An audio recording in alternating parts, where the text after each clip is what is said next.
Our guest tonight is currently the president of Motion Picture Group at MGM Studios, a veteran film executive, as well as an iconic producer of distinguished films. Let's welcome Pamela Abdy. Yay! Hi. Hi, thanks for having me. Pamela. Hello. Hi, Pam.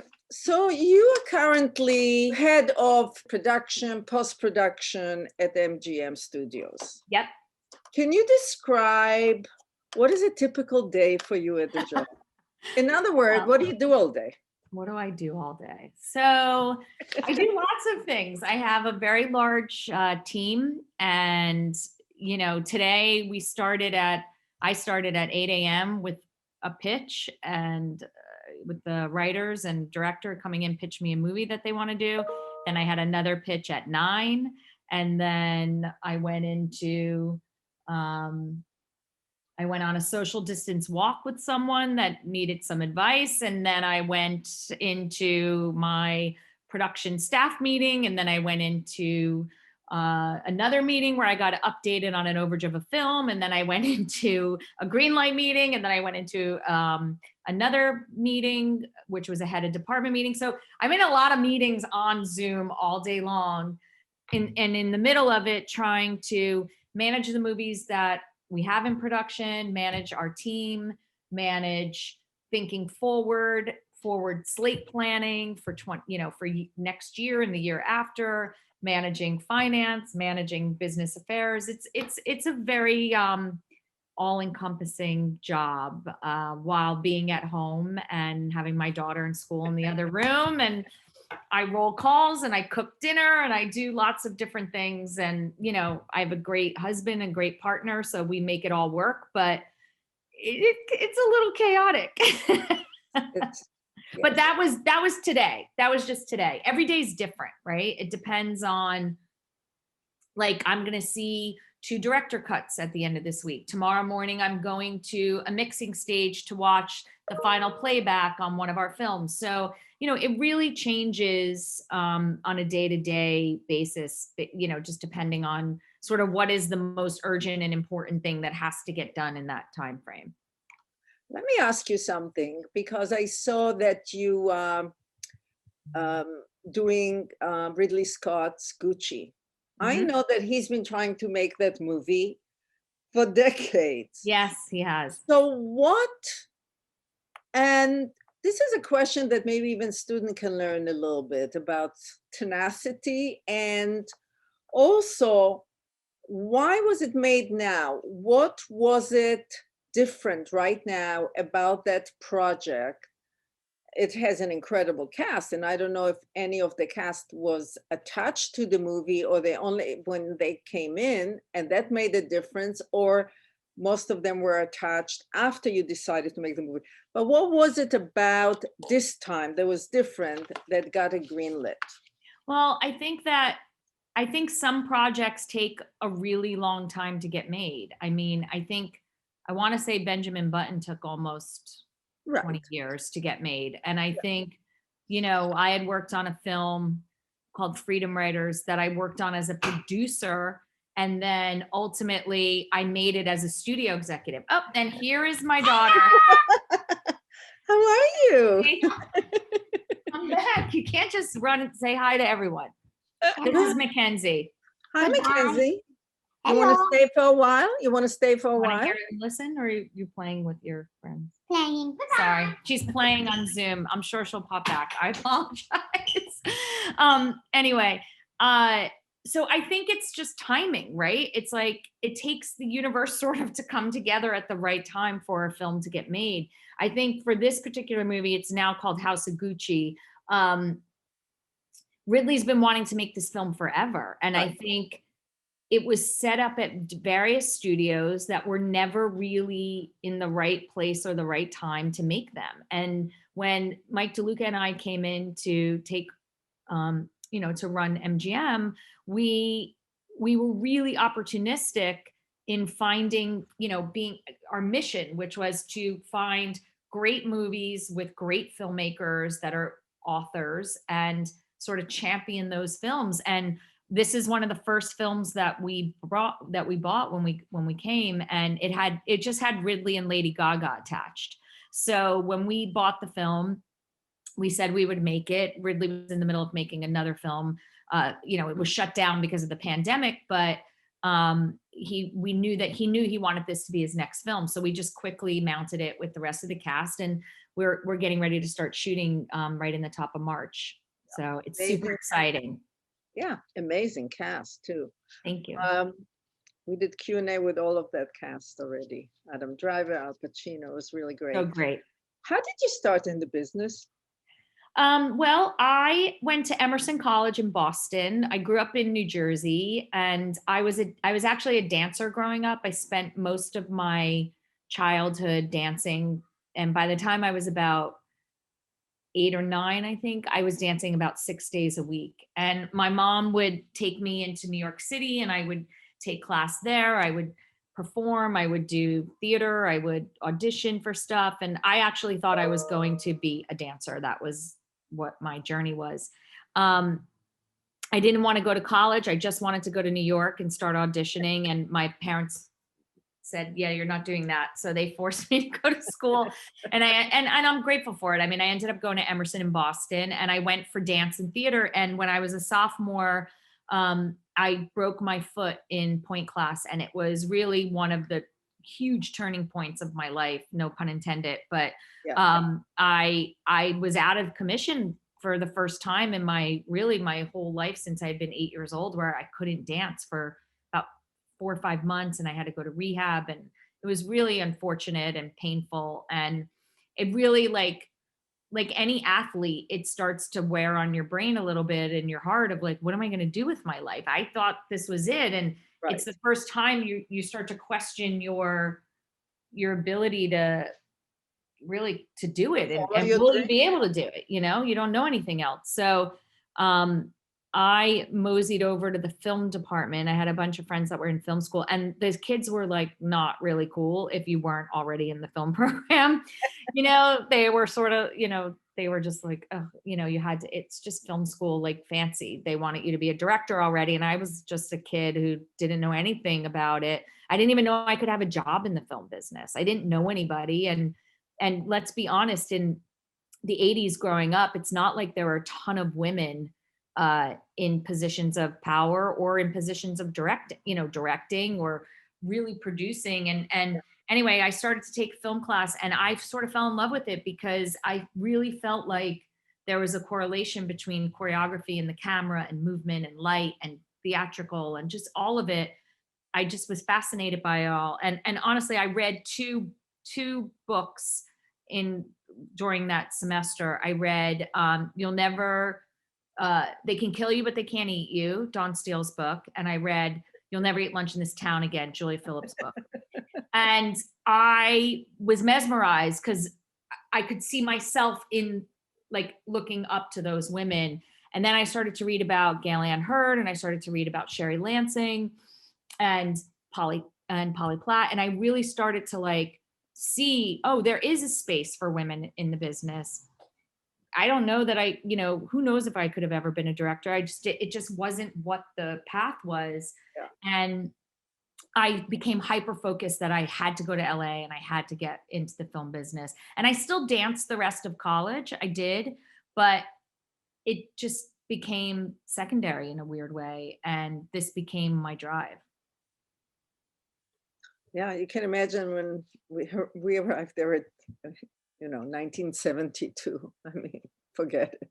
Yeah. I mean, it's unbelievable. It's like, it's really remarkable what has happened. And, I am grateful to everyone who's come before me that like paved the way for me to even be sitting here talking to you.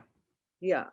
So, and then you went to Jersey Films. What happened? I went to, in Emerson had a great program where you did an internship. So we moved out here.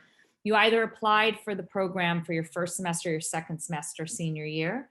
And I came my second semester. We lived over on the Oakwood Apartments over on Barham, behind Universal. All our students do. Yep, right next to Warner Brothers. Yeah. And I was like, this is the best. I've made it. I'm living in this 4-bedroom, two bunk beds basically in a room with roommates. And I came out here and I interviewed for a couple of internships, which I was able to, get the interviews through the school. And I ended up getting, I really wanted to interview at Jersey Films. I had seen, while I was in college, I had seen Reality Bites and Pulp Fiction, and I had seen their logo.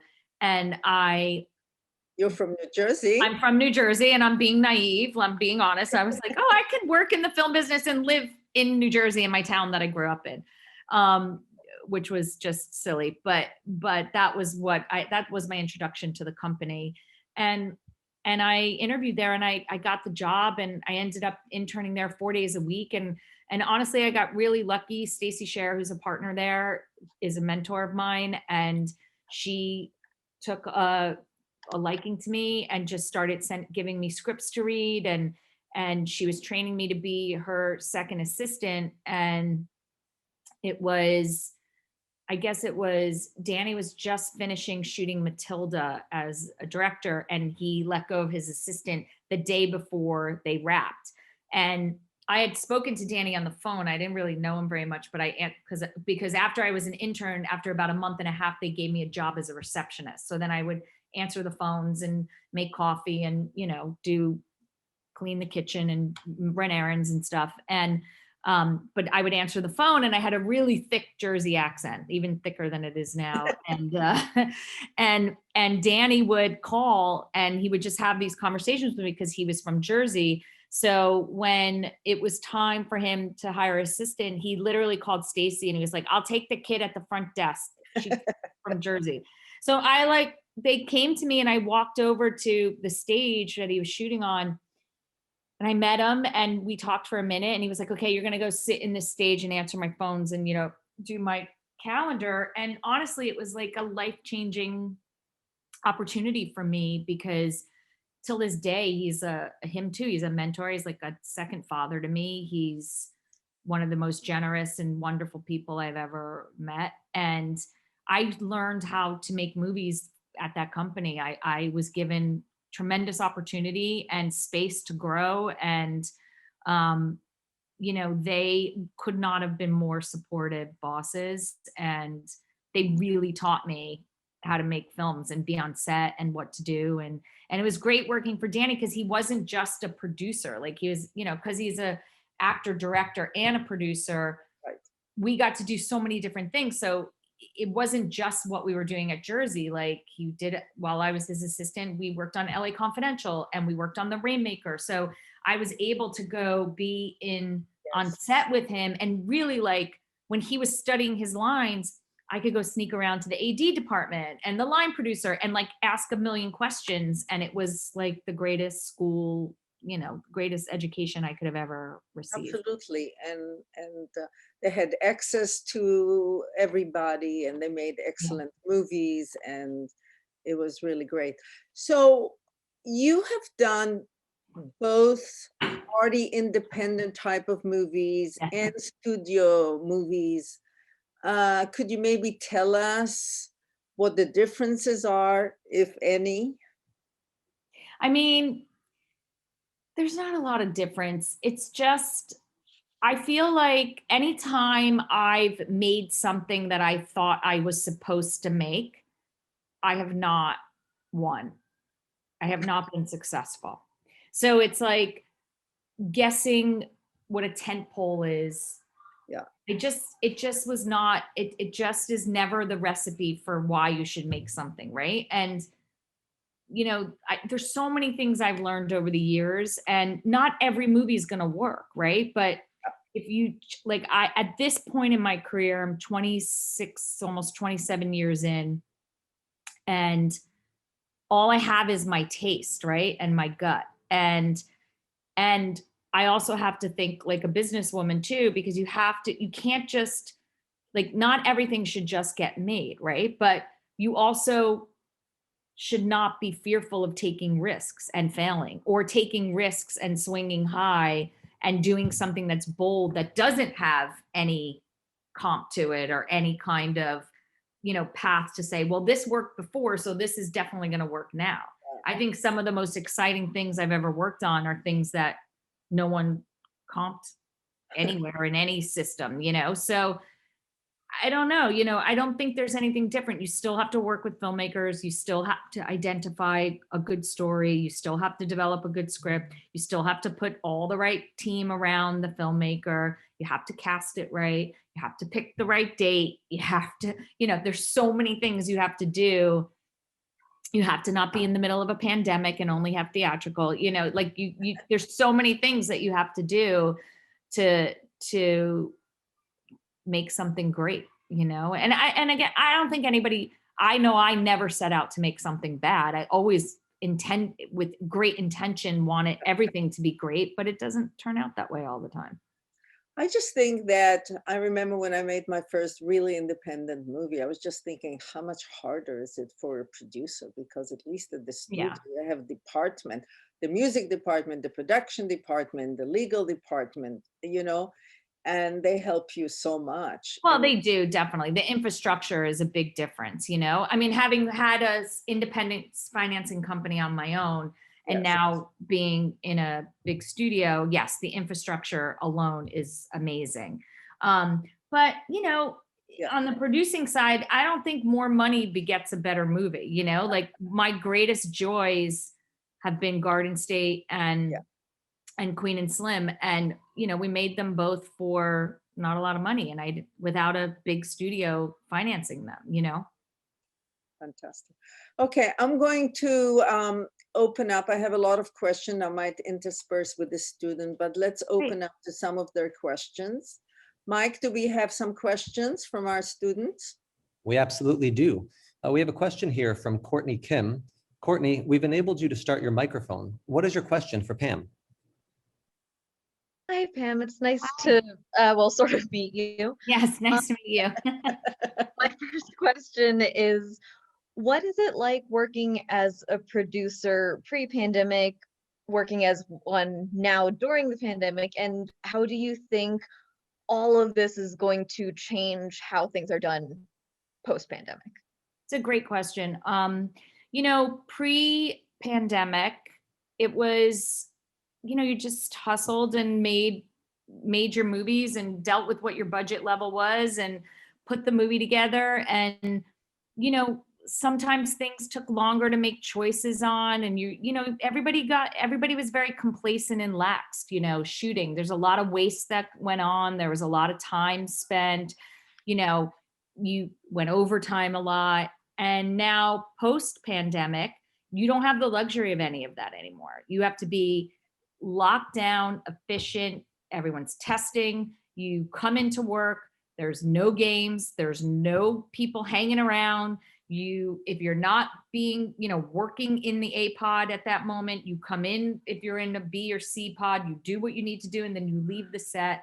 It's very like almost like it's not fun. There was a camaraderie and a fun part of making films before. It was like camp all the time. I mean, Tova and I were reminiscing about Man on the Moon and our mutual different relationships we had with Milos. And honestly, going to work every day on that film was like going to camp. It was the greatest, most joyful, wild journey. And I worry that now spontaneity and, sometimes magic happens in the most weird places when you're making a film.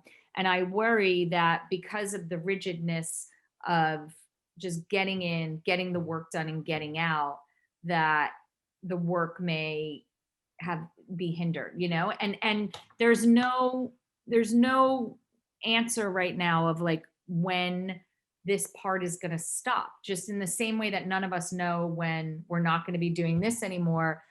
We don't know when we're going to be able to go back to shooting and not wear masks. We don't know when we're not going to have to test 1 or 2 or 3 times a week. Like, we just don't know. And it's so expensive.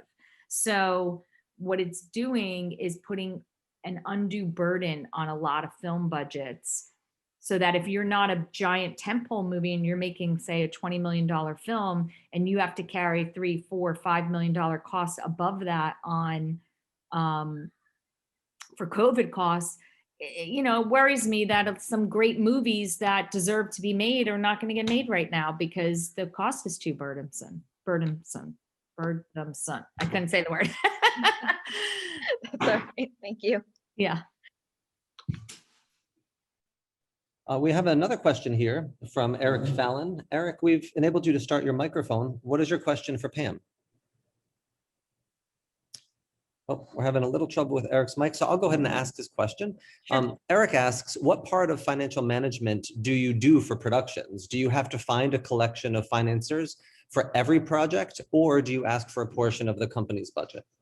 I get a certain amount of money every year to have production capital for, and I get a certain amount of money every year for development. And then when I'm a producer and not in a studio head, I have to go out and find the money. So I don't have money at my disposal. I'll get a project together and then I'll go to someone like me at all the studios or the streamers or independent financiers to pull the money together to produce that particular project. Thank you. We have a question here from Elia Hoover. Elia, we've enabled you to start your microphone. What is your question for Pam? Oh, and it looks like Elia just lost connection. Wow, Pam, what's going on? I'm going to go ahead and ask Elia's question. Okay. What stands out for a director or anyone to get a job after film school? 1, 2, what ideas are studios looking for currently during the pandemic? And what can film students do to go pitch ideas for film and television? What are your recommendations for somebody who's about to graduate? Well, I think for the first question, can you go back and just ask me the first question and then let me answer it? And then 100%. Sorry, I'm conflating all the questions. No, of course. What stands out for a director or anyone to get a job after film school?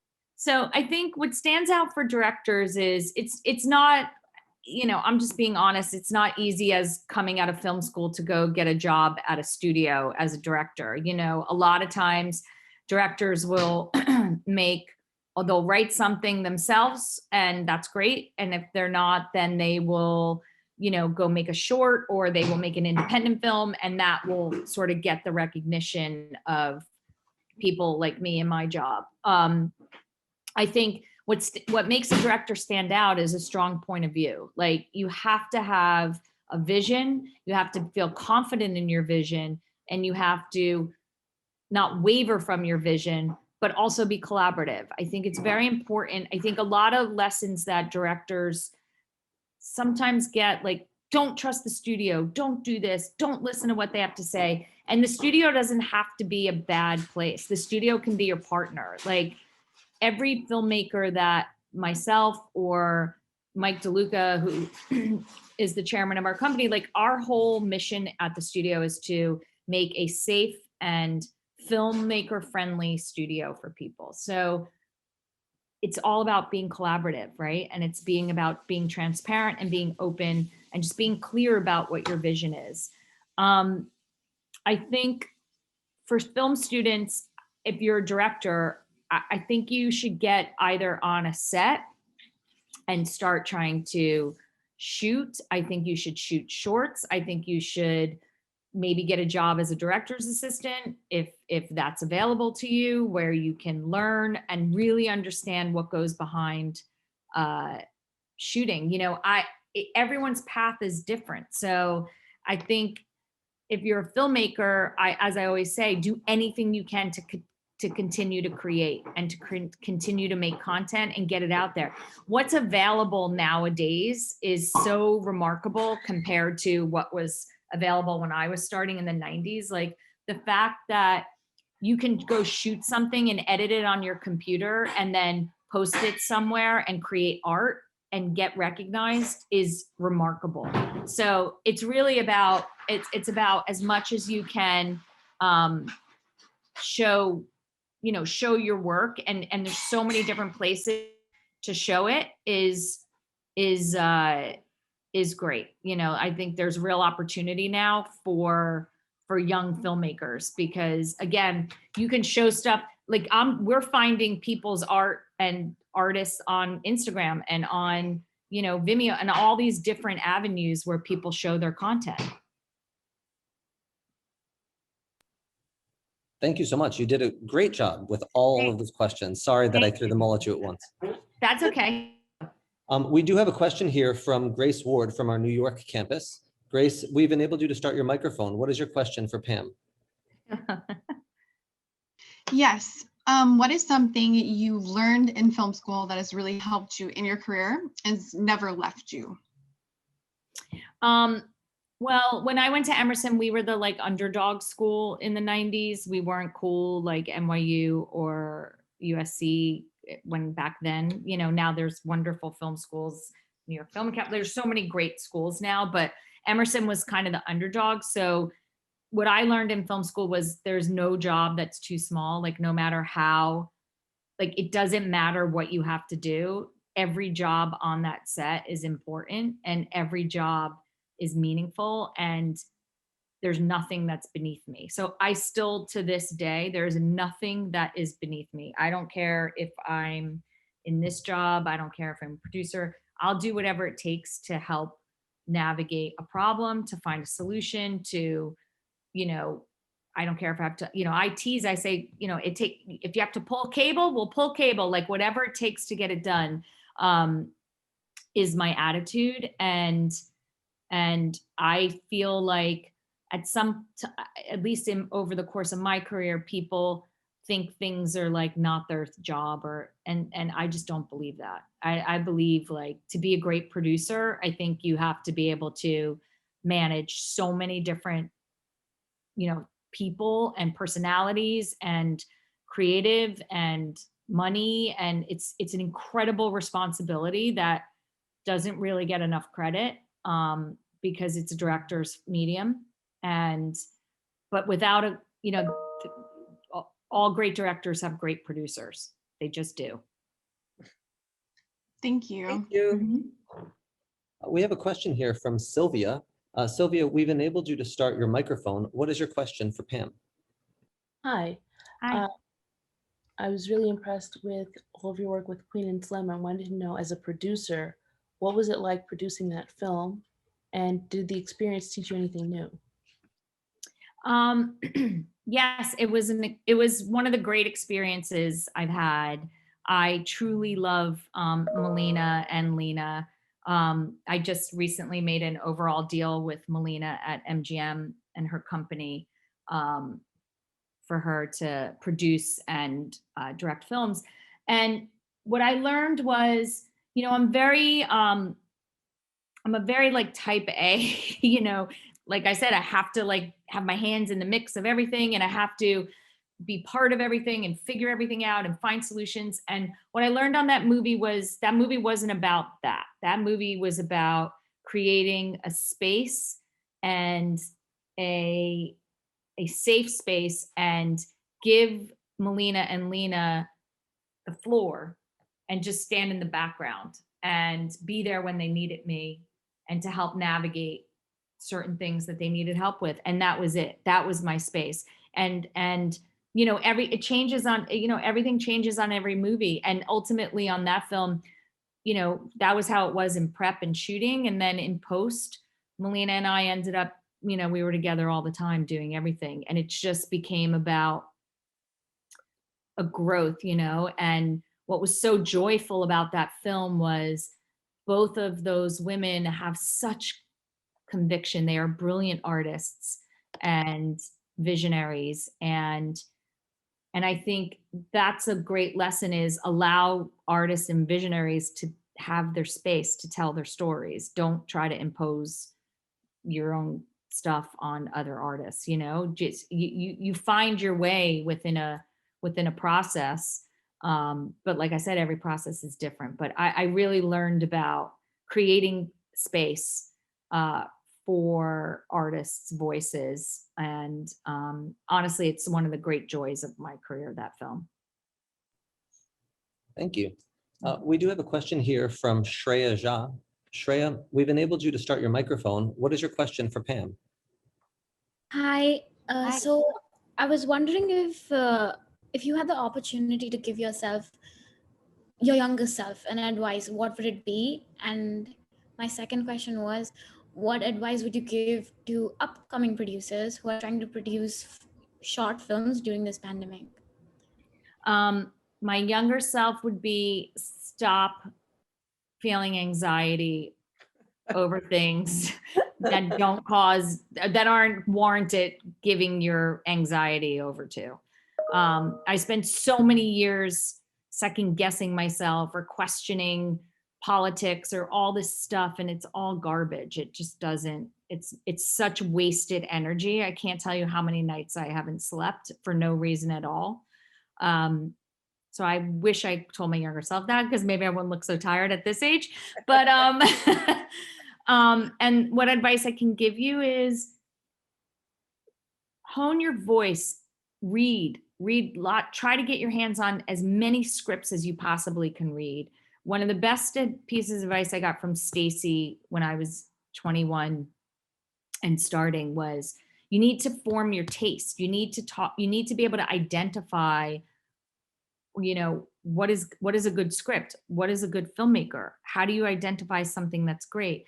And she gave me 2 scripts to read, Paul Thomas Anderson's Boogie Nights and Andrew Nichols' The Truman Show. And I remember reading both of those scripts at 21, and I just got to make Paul's new movie. So I met Paul when I was 21 after reading that script, and you know, thinking that for me, Paul walking in our office after I read Boogie Nights was like Mick Jagger walking in somewhere. You know, to me, he was like the greatest writer I had ever, you know, it changed my life. And we became friends over the years. And now MGM made his new film, which will, during the pandemic, which was so exciting. But I think that's the biggest piece of advice I can give you is like, get your hands on as many great scripts as possible. Even if they're movies that you've seen already, read the scripts. So you really understand like the choices that were made, both from a script stage into a cinematic stage when they filmed it, and then into an editorial stage, and study filmmakers. One thing that you're always going to have, filmmakers love to understand that their producers understand other filmmakers' work. So directors reference other directors. They study filmmakers. Producers need to study filmmakers too. Take time when you have time, especially during the pandemic while we're trying to figure out like what's available, what jobs you can do, how you can do it. Look at a director's films, pick a filmmaker and go from their first movie up until their latest movie, and watch how they grow, watch the choices they made, watch how they change, watch what's similar, find the language. Like if you watch all of Marty Scorsese's movies, you can see the language in his films. You know, what is the thread that is like the common thing in all of his movies. I think it's an invaluable lesson. And it helps you navigate like what kind of stuff to do. I think making films during the pandemic, I mean, shorts, I assume you all work together and that's part of the education and part of the process, and try to find that filmmaker that you want to partner with, that you want to team with, that you want to become invaluable to, that you can make shorts with and grow with them as they grow into becoming directors and writers and, you know, all the different paths that everyone's going to take. I have a question for you. You made 3 movies with Alejandro Yes. Inarritu. So was it coincidental, or did you form relationship and somehow brought one of his project to another place that you worked, a new Regency? How did that actually, was it just coincidental or what? No, I was 3 movies. Yes, I love Alejandro. He's one of my favorite directors. All of them time. amazing. All of Thank them you. amazing. That he's an amazing filmmaker. So when I was an executive at Paramount, I had seen Amoros Perros and 21 Grams, and I loved them films. And I was working with the late great Steve Golan at the time on a project who I love dearly and miss very much every day, and did both Babel and Revenant with him. But Steve and I were developing another project, and I was talking to him about Alejandro and how I loved Alejandro, and he had told me that there was this project coming together called Babel that that Alejandro had done, and I chased it like crazy. I hadn't met Alejandro yet. I just knew Steve, and it was one of those moments because it was in between when Sherry left and Brad Gray took over, and Donald DeLine was the president, and the studio was going through a transformation. And it was that January, and Brad Pitt committed to the movie and Cate Blanchett committed to the movie. And I'll never forget, I was at the Writers Guild Awards and Steve and I were talking, and he had said, he goes, Cate Blanchett's going to commit tomorrow. He's like, this is what you need to do to get the movie. And it was one of those great moments because this is a script that you're not supposed to, as a young executive champion, because it's like a movie that's in 4 languages. Yes. It really had no form to it. It's a total art film, but I loved it. I thought it was like the greatest thing ever. And I remember I brought it to Donald, my boss, which is the normal path of how you get things made. And I went to Donald and I was like, this is the best movie ever. I'm telling you, I know you're going to tell me no, but you have to hear me out. This guy, we have to bet on this guy. He is everything. I'm telling you.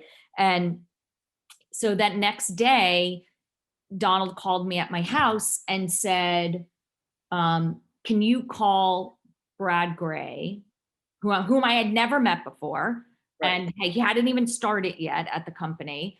And in my mind, we were getting a whole new regime, so I was probably going to lose my job. But anyway, he was like, can you call his house?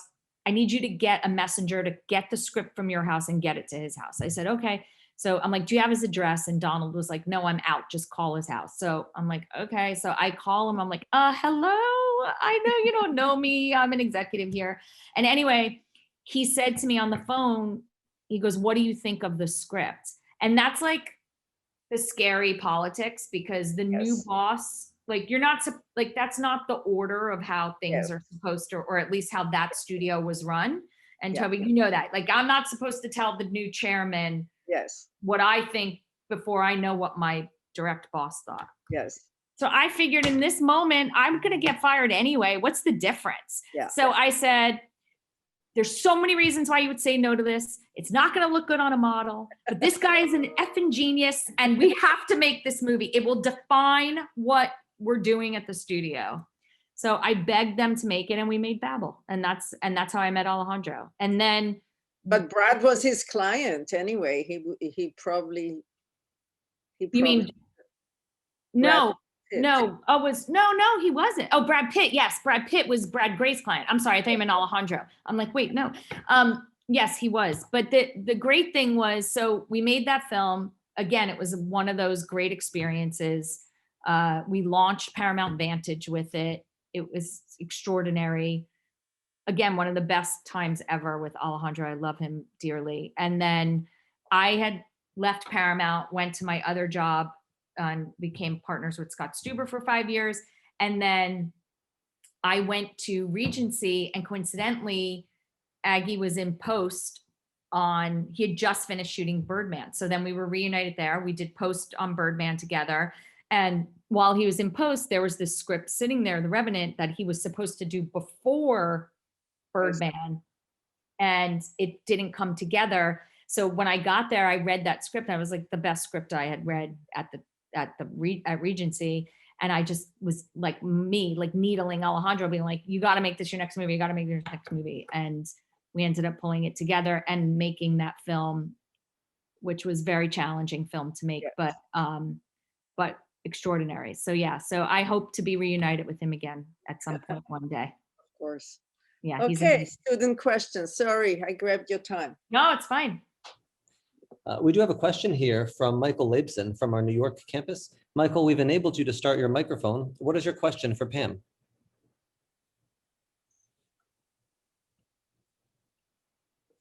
again, the microphone is working. All right, it's all good. I will happily ask Michael's question. Oh wait, Michael, Yeah. Oh, there now we go. hi. Hey, I can speak. Wonderful. Mhm. Okay. MGM has an incredible history. It was around before I was born, and that was thousands of years ago.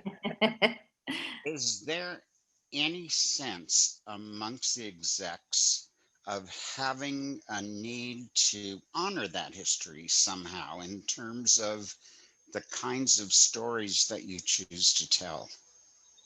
I think so. I mean, I think, Mike and I talk a lot about the old MGM and the old UA and, when Mike Medavoy was there, or even back in, looking back at Arthur Krim, or even how the studio started, like, we are so respectful of the executives and the filmmakers who came before us. And we really want the studio to be an eclectic mix of movies and franchises, the great franchises of like Rocky and Creed and Bond and Legally Blonde, and then creating new movies by the next generation of filmmakers, plus with some classic auteur directors like Ridley Scott or Ron Howard, and movies we're making right now. And we just want we want MGM is like stands for so many wonderful films and a filmmaker friendly place, whether it was Orion or UA or just MGM proper. And I think we want to keep that tradition going. And, we want an eclectic slate of films. I mean, I think if you look at the stuff that we announce and the things we're doing, we have everything from like Creed 3 to Paul Thomas Anderson to this movie House of Gucci. Ron's movie is about the rescue of the Thai the Thai children divers. If you remember that story from a few years ago, the soccer team, that's the movie that Ron's directing now. And,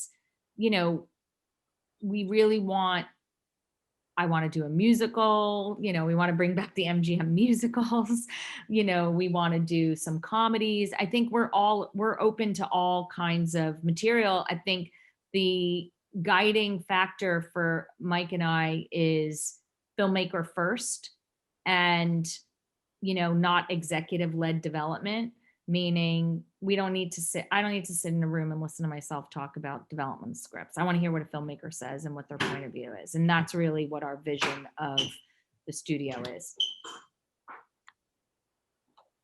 Thank you. We have a question here from Daniel Barak. Daniel, we've enabled you to start your microphone. What is your question for Pam? Okay. Yeah, I have two questions. The first one is, and I guess this goes to what you just said about being open to everything. As the pandemic increases safety challenges and costs to live productions, are there more opportunities for animated features targeting an adult audience? Targeting an adult audience. The adult audience, it depends. We haven't taken any of those on. I definitely think there's more space for animated films. I think that for an adult audience, it just gets a little harder because it depends on where you're going to view it, right? Like, I don't know how many adults will go see. I mean, I guess an adult animated movie is Sausage Party, right? So that came out theatrically, which is really great and fun. I don't have a beat on really how that would do at coming post-pandemic. I think joyful family movies are going to do really well post-pandemic. And the second question is, do you deal directly much with screenwriters who are not directors? And please describe that relationship initially and throughout the entire filmmaking process. Yeah, I work with, some of my closest friends are screenwriters. I think that, because I've worked both as a producer and as a studio executive, everything starts with the script, right? So what I like to do is, I really believe in developing scripts with directors. I just feel like it's a faster path to getting a film made. I'm not saying it's the right way. It's just the way I like to personally do it.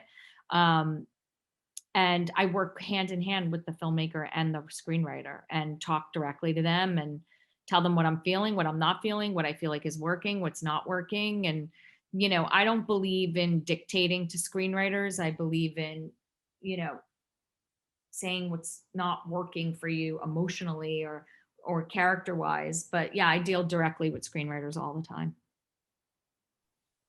Thank you so much. We have a question here from Miguel de Campo Yunez. Miguel, we've enabled you to start your microphone. What is your question for Pam? Hi.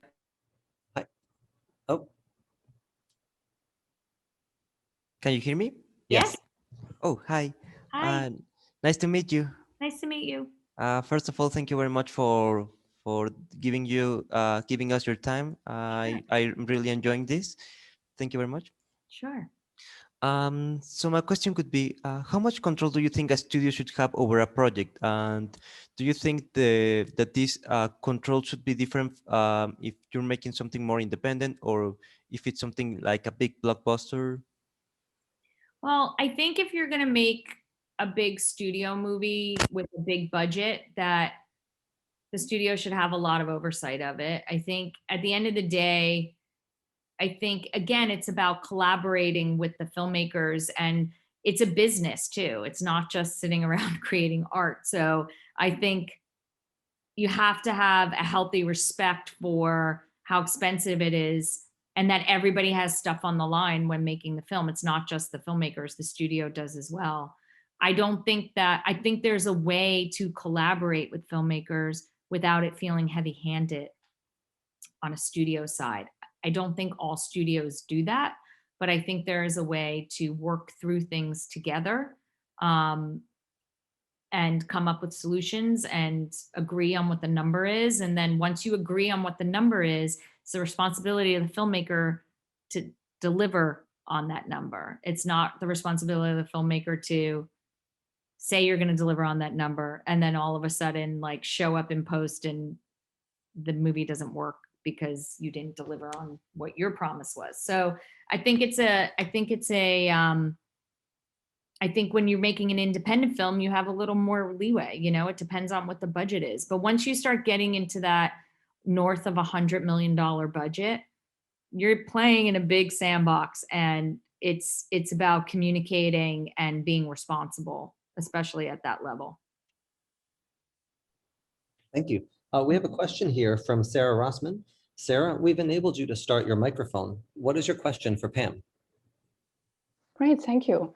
Yes, I was wondering if you might have any advice for career changers who are looking to get into the film industry, and given the COVID pandemic, if you think there are any specific roles that might be more in demand now than before?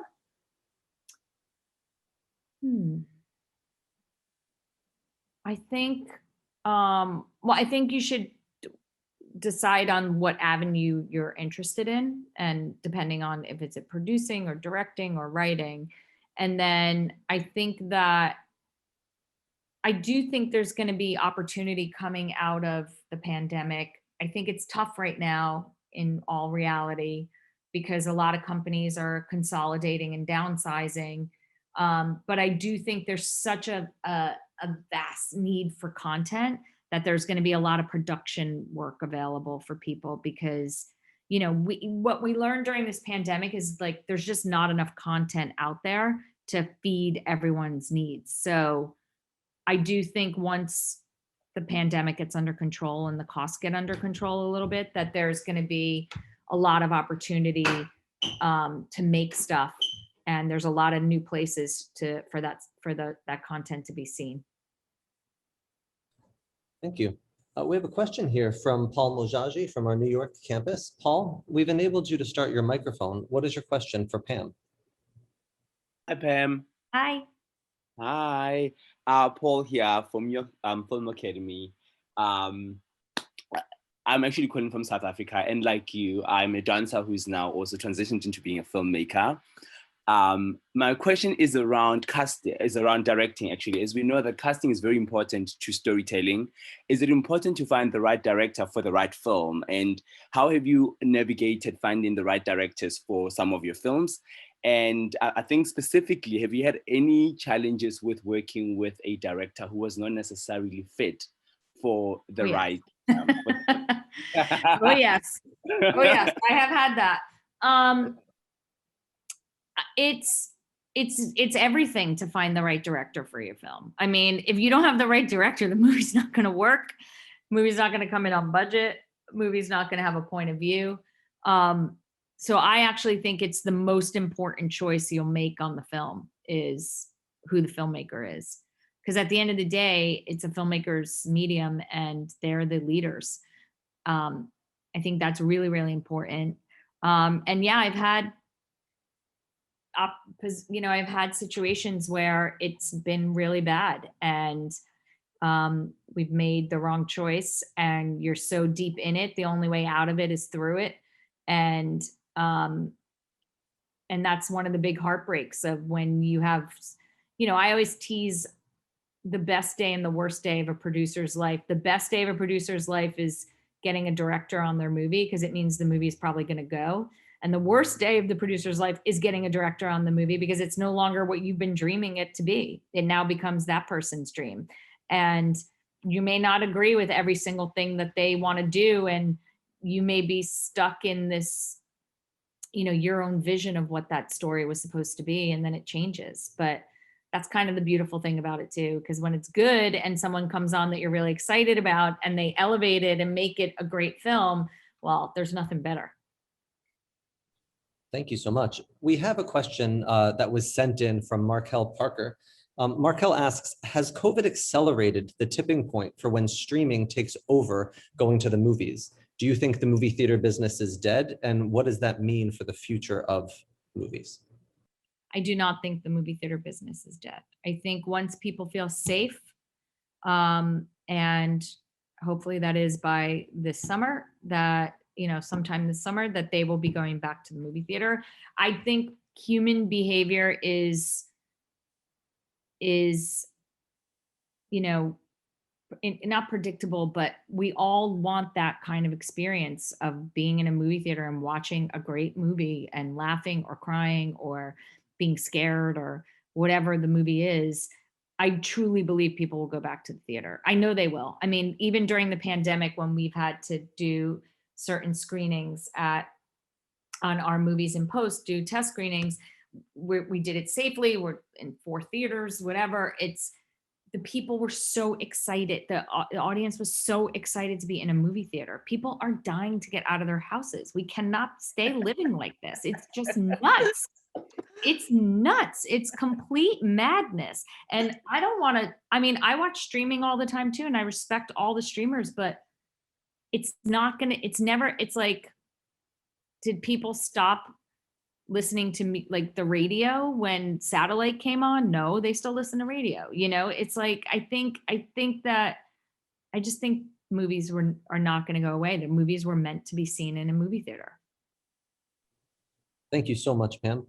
Tova, I know that you have a couple more questions before we wrap up.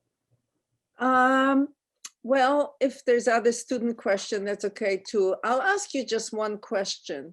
Mm-hmm. You've been president of several studios. You've been, in very prestigious production company and doing good work. What do you think is the quality that you have that contributed the most to your success? Well, that's a great question. That's a hard question to answer because it's asking me to talk about myself and my qualities. Okay. I think that I'm reliable. I think that I'm honest. I tell everybody the truth and how it is. I don't tell anybody what they just want to hear. I'm not an enabler. I'm a supporter. I return everyone's phone calls and everyone's emails. I am respectful of everyone's time and every person that is involved in the filmmaking process, down to the craft service person up to the filmmaker. And I try to make myself,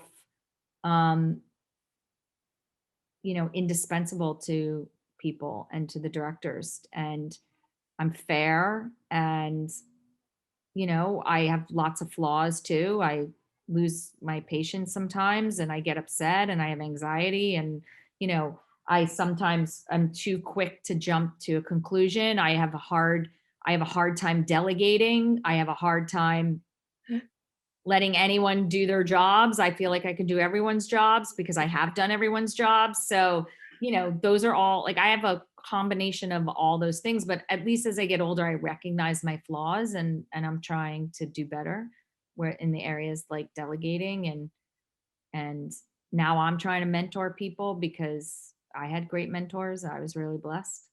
But I think that's what it is. I think that every job I've had, you know, has been because of a relationship that I started in the job before. So, meaning, except for going to Paramount. So after Jersey was based on just my skill set and my experience, and Tom Jacobson hired me at Paramount. Then Brad Weston became my boss at some point at Paramount.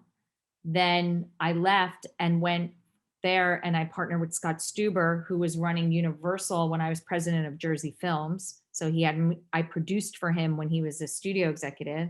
So he asked me to be his partner. Then Brad went and took the chairman job at Regency, hired me at Regency to be president of production. Then Brad and I started our company together. And then Mike DeLuca hired me at MGM because Mike DeLuca was my studio executive on movies at Jersey. And also he produced for me when I was an executive at Paramount. And we've been friends for 25 years. So again, so like, they like you. So they really, really like you. And we're comfortable. They know they can trust me, and I got their backs, you know? So it's again, it's a relationship business. Like, these relationships go back to when I started at Jersey, all of them. So I think it's something to be really mindful of. Like, I say it all the time to my assistants or to the next generation of people or young executives, like, don't be rude to somebody who you think is beneath you, because, by the way, they're going to be your boss one day, you know? And like, don't, just be kind and be generous to everyone, because it's really important. This whole business is based on relationships and based on, you know, experiences in the relationships of making content and making movies and TV and all the things. I have to say that you displayed the same kind of qualities when I asked you to do the commencement speech. And then I think I said, oh my God, but I do this Q&A thing and she would be perfect for that. And you immediately said, I'll do both. Yeah. Because it matters to me. It matters to give back. Like, I feel grateful for where I am in my career and what I've been given and what I've earned and all the things that I've experienced. And I really feel like it's so important, because this is the only way that we connect, right? And people learn and get to hear about other people's experiences. I love going to listen to, like, Sherry talk, or, you know, the people who came before me talk. I love it. It's my favorite. Literally, it's like I eat it up. I love, it's like watching live documentaries. So I know that a lot of students have questions, but it's 7 o'clock. We said it was an hour, and they learned so much already from you. Thank you. I think that your professionalism, your kindness, your commitment really comes through. You said you were going to do the commencement, you did it. You said you were going to do this, you did it. You kept your word. And some very wise men at one time said, keep your word and your life will work.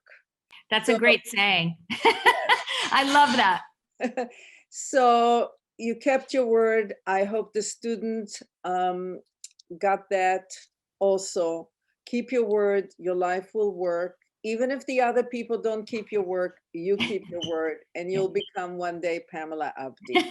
Thank you Thank so you, Tova. much. Thank you so much for having me. I so really much, enjoyed Tova. this conversation, and I loved doing the commencement speech. It was such an honor. I'm so honored to even be asked. So thank you so much. Thank you so much. And Good luck, everyone out there, and stay safe. And hopefully, I'll see you. I can't wait to see all your stuff you guys do and make. let's go to the theater too. Yes, let's go to the movies. Thank you so much. Speak to you Good luck soon. with everything. Good Thank luck with you everything. too. Stay in touch with me, Tova. Talk soon. Bye.